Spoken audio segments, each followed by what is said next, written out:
Well, hey everybody. I think it's time for Marie to share energy story. So, energy check.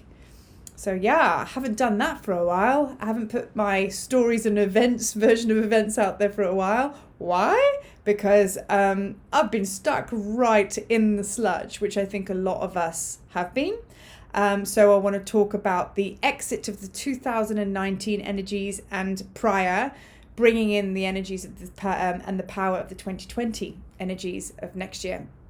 So, of course, 2020 is very much being referred to by everybody as the 50 energy, 50 vibration, 5 dimension. So that basically means just a higher level of vibration, meaning a better way of living. Everything's more refined. Everything's a lot lighter. It's the good stuff, okay? But we have to let go of 2019 and before. That's really sludgy. And the more we're experiencing these massive influxes of codes, meaning information and light, and having maybe a day or two where you're like, oh my God, this is amazing, or just having a little look through the window of what this 5D energy is like, it makes the sludginess of the 2019 energy more painful because you've got something to compare it to now. So I think that that's what I've been experiencing. And I very much call it where the two oceans meet. So we do actually have two oceans here in Cape Town where two oceans do meet and they come together, two currents, and they crash and the wave crashes in the middle. That is almost indicative of the chaos that we feel. So one current coming in is the 2019 crap, mixing and crashing with the 2020 energy of like, whoa, and it smashes together and it causes quite a bit of chaos because there's no one way yet because we're still letting go. So letting go is a big thing. It's the tone of what we've been going through, just letting go of more and more and more and more. It's very painful as well. And I think because we're scraping the bottom of the bucket now, we're feeling this letting go process on a level we've never experienced before. I've been doing this work for some years, and I have to say that this has probably been the biggest challenge, if not the darkest time that I have experienced, and it's had me on my knees, and I don't mind to share that because you've got to go in there and you've got to look at this darkness. That's the difference this time. And I think that with all of our stories, our negative stories coming in, all the stuff that we have to clear and let go of, it's almost a case of we've got nowhere left to hide. You can't look any other place except at it, and you now have to feel it. So all of those things that you left shoved back in the back of the closet, all those stuff you just forgotten about in the garage and all that kind of stuff, out of sight, out of mind. Guess what? That's the stuff you're dealing with now. That is the stuff that's come up and go, hey, remember me? And you've gone, oh my God, because you've truly forgotten about it. Or it's the elephant in the room and you just don't want to deal with it. The road has got to such a certain extent now that all the other stuff you dealt with, it's the only thing left you've got to deal with, which is actually the only thing because it's the biggest stuff. So it's been very powerful and intense because of that. And that pain, in recent times, we've been able to dodge it because there's other areas we can go to. We ain't got nowhere left to hide now. We haven't got anywhere left to hide. There's no more lilies on the pond to jump onto because they're all shit. You got to deal with it. And the essence and the golden key to unlock the releasing of it is feeling it. So I'm going to give you an example of what I went through one of the million times. I've just been through these dark tests, as it were. I was having a pretty bad day and having real lack of faith in my ability to draw abundance in and just, put workshops together, whatever. I was having a day. And it was really bad. And it really got the better of me. And I found myself going, you know what I'm going to do is I'm going to phone that oak and I'm going to sign up for his bodywork course, doing like bodywork massage stuff. I said, that's something I really wanted to do. That would be really cool. And then all of a sudden, something made me slam brakes. And it was put to me that you can do this, that's fine, but do you not want to clear this once and for all? And I was like, of course I do. So what I was told is if I bring this in for that day, it's going to dilute the pain that I'm trying to get away from, and it will just make me feel better, and then I can just carry on and, get over my day and go on to the next thing, filling my cup externally with a so-called course that just makes me feel better about my abilities. Or I cannot do that and just sit in my shit up to my armpits and feel it. And when you feel it, and then you feel it, and then you feel it, you actually go to the depths of all of that darkness that you've been too scared to deal with. And it sounds horrific, but the more you let go and the more you go into it, you actually come out the other side.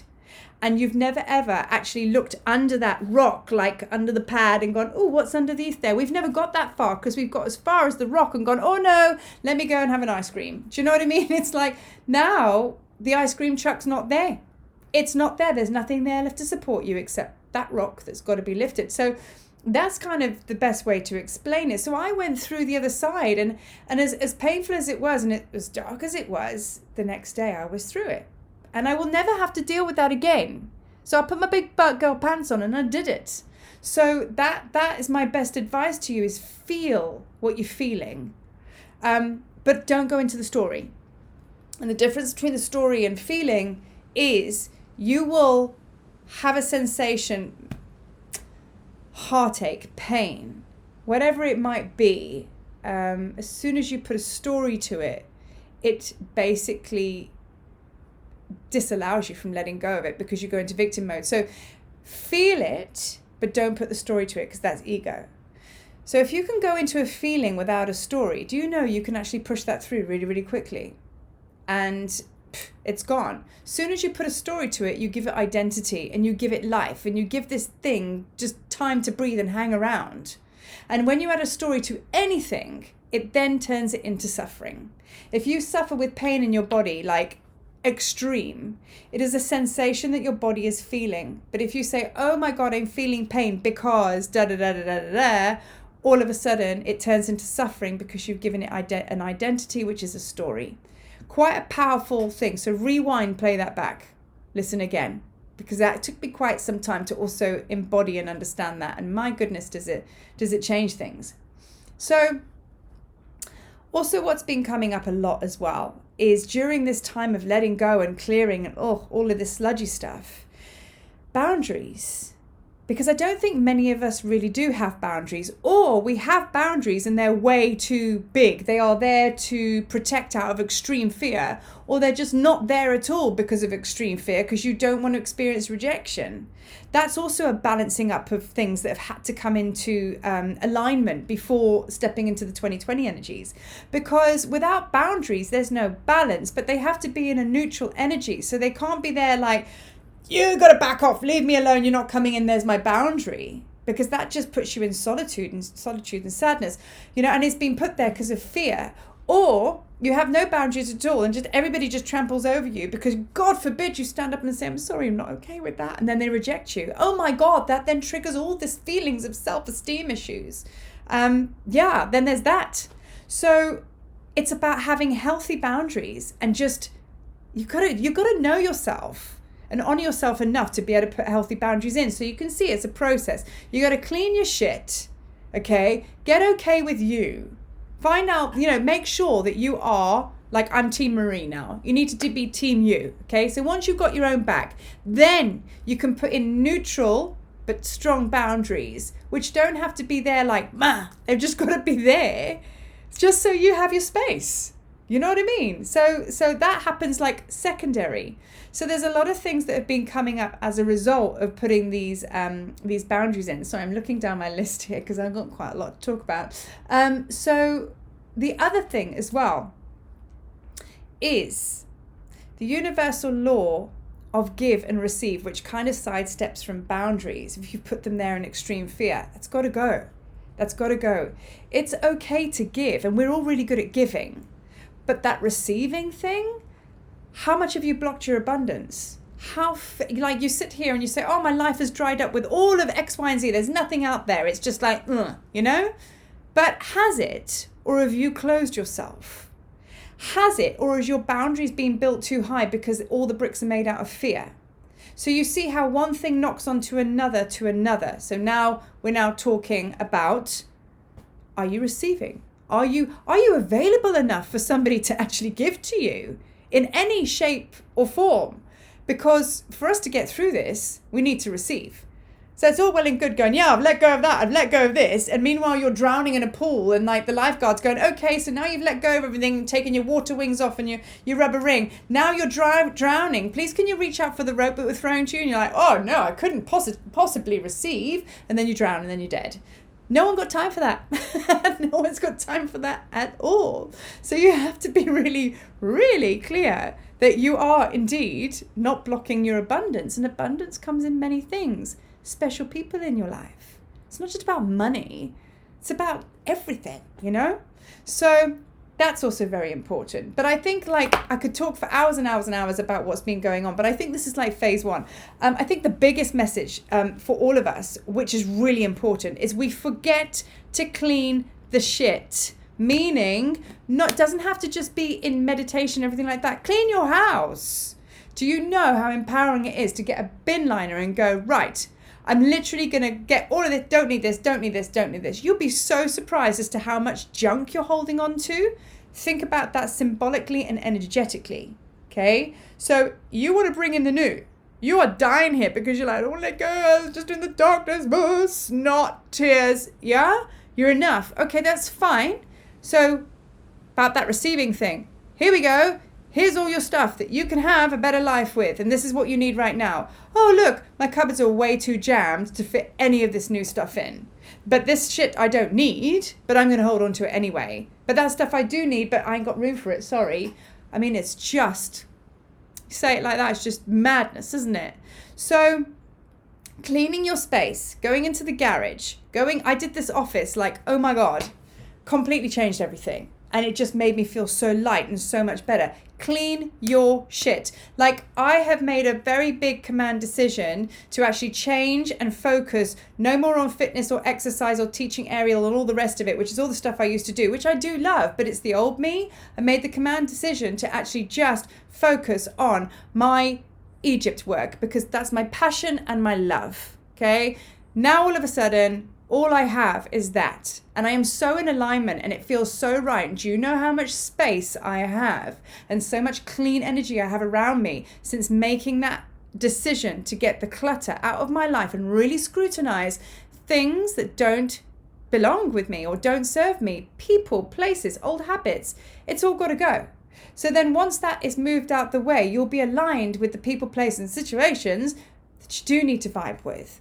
It's really important. So I'm going to leave you with that, with the most strongest, most powerful and most important message is clean your space. I'll just share one last story before I go. The other day we had a break-in here at our house. It was quite something because I'm not going to go into the nuts and bolts and the details, but I had just our two laptops. I mean, I'm laughing. I shouldn't laugh. These two laptops were taken. In fact, they took everything in the house and they hid it under the trees to come back for it later, but we got it all back. So the only thing that ended up being taken, really, that was of any significance was my laptop and my husband's laptop. Okay? So those both to us represent our work. So we were like, wow, okay. So we have to buy 2 brand new laptops. Zero money. Funny how these things happen when you're really on your ass. Anyway, it's fine. They've gone. So we had to buy another laptop. And at the time, it was like, oh my God, I've got no money. Whoa. Anyway, got this brand new laptop, which I'm recording on now. Beautiful MacBook Pro. And in the process of it, I was like, wow, I've received abundance. I might not like it because I've got no money and I wasn't insured. Nonetheless, I've got a brand new laptop on my desk. And then I looked around after clearing my office and having all of this happen to me and having stuff taken out my space. In fact, somebody had to break through my fence to take my stuff. That's how much I was holding on to it. That's how extreme the message had to be. I looked down at my laptop and there was a proposal for a new Facebook business. And there was like some Egypt stuff on there that I was working on, which is all brand new. And it was on top of this brand new laptop. And all of a sudden I got this sense and energetic expansion of just clarity in space. Because this was, never done a Facebook business, new, laptop new, Egypt new, all the other energy work that goes with it, brand new. And then in that moment, I just thought, that's really important. I need to share that. So giving you that experience, you got to understand how important it is and what a good move it is to align, scrutinize everything, question everything, and really see if it needs to be with you. I think you'll be surprised. Anyway, with much love, light, and keep on trucking, go team, keep on going if you're still in the funk. Much love from me. I will blog again and we'll talk some more. And please do share comments that people listening to this, whatever. It's good to share because I think you need to know you're not on your own. Love, love, love. And thank you so much for listening.